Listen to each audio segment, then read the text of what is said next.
Ένα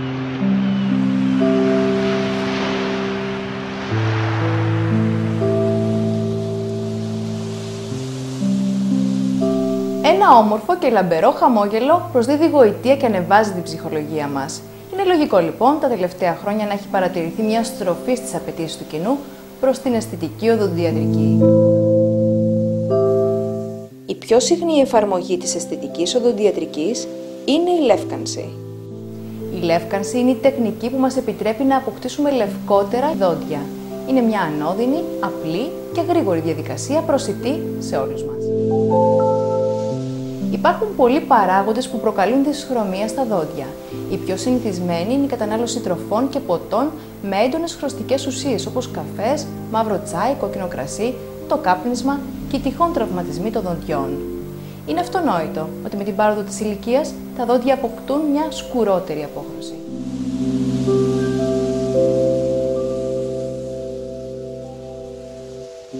Η λεύκανση είναι η τεχνική της εφαρμογής ενός λευκαντικού παράγοντα σε μορφή ζελέ πάνω στα δόντια που απελευθερώνει οξυγόνο, το οποίο εισέρχεται στην αδαμαντίνη και την οδοντίνη των δοντιών προκαλώντας τον αποχρωματισμό τους.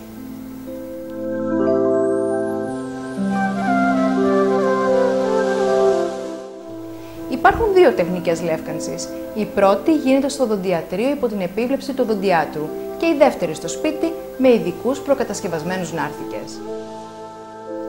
Ο οδοντίατρος είναι εκείνος που θα μας προτείνει την καταλληλότερη για εμάς τεχνική ανάλογα με το είδος και την έκταση της δυσχρωμίας, την ποιότητα των δοντιών και τυχόν προϋπάρχουσα ευαισθησία.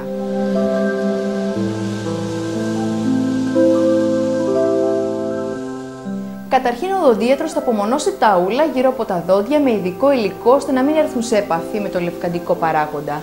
Στη συνέχεια τοποθετεί το λευκαντικό ζελέ πάνω στα δόντια και το αφήνει να ενεργήσει για περίπου 10 έως 30 λεπτά αναλόγως του συστήματος που έχει επιλεγεί. Μετά αφαιρείται το λευκαντικό ζελέ με ειδική αναρρόφηση και στη συνέχεια μπορεί να επαναληφθεί η εφαρμογή για 2 έως και 3 φορές ακόμη. Αφού τελειώσει η διαδικασία, αφαιρείται και πάλι το λευκαντικό και η απομόνωση των ούλων και τα δόντια ξεπλένονται με νερό και αέρα, οπότε και μπορούμε να αξιολογήσουμε το τελικό αποτέλεσμα. Η λεύκανση στο οδοντιατρίο είναι μια άμεση και γρήγορη μέθοδος και δίνει τη δυνατότητα στον οδοντίατρο να ελέγχει εξ ολοκλήρου τη διαδικασία.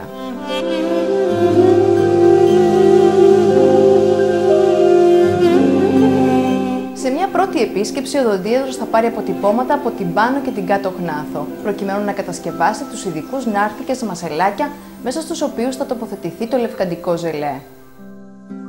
Σε ένα δεύτερο ραντεβού, μας παραδίδει τους νάρθηκες μαζί με το λευκαντικό σύστημα που έχει επιλεγεί, ανάλογα με τις προσωπικές μας ιδιαιτερότητες, όπως είναι ο διαθέσιμος χρόνος, η ευχέρεια χρήσης, η ευαισθησία των δοντιών και η ένταση της δυσχρωμίας.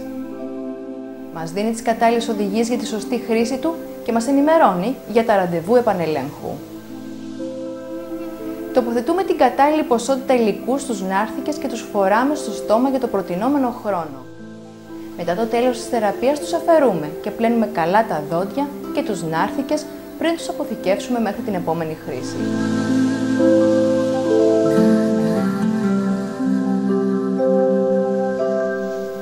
Για ακόμη καλύτερα και μονιμότερα αποτελέσματα, ο οδοντίατρος μπορεί να μας προτείνει το συνδυασμό των δύο τεχνικών.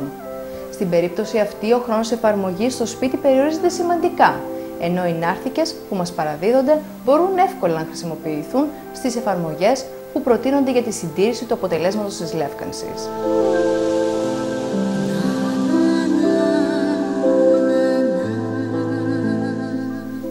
Η χρήση των σύγχρονων λευκαντικών παραγόντων είναι απόλυτα ασφαλής διαδικασία, εφόσον γίνεται με την κατάλληλη επίβλεψη του οδοντιάτρου. Η συγκέντρωση της δραστικής ουσίας είναι καθορισμένη βάσει ευρωπαϊκών προδιαγραφών, ώστε να μην αποδυναμώνεται η επιφάνεια του σμάλτου. Ας ανανεώσουμε λοιπόν τη διάθεσή μας, δίνοντας τη δυνατότητα στον εαυτό μας να αποκτήσει ένα νεανικό, φωτεινό χαμόγελο.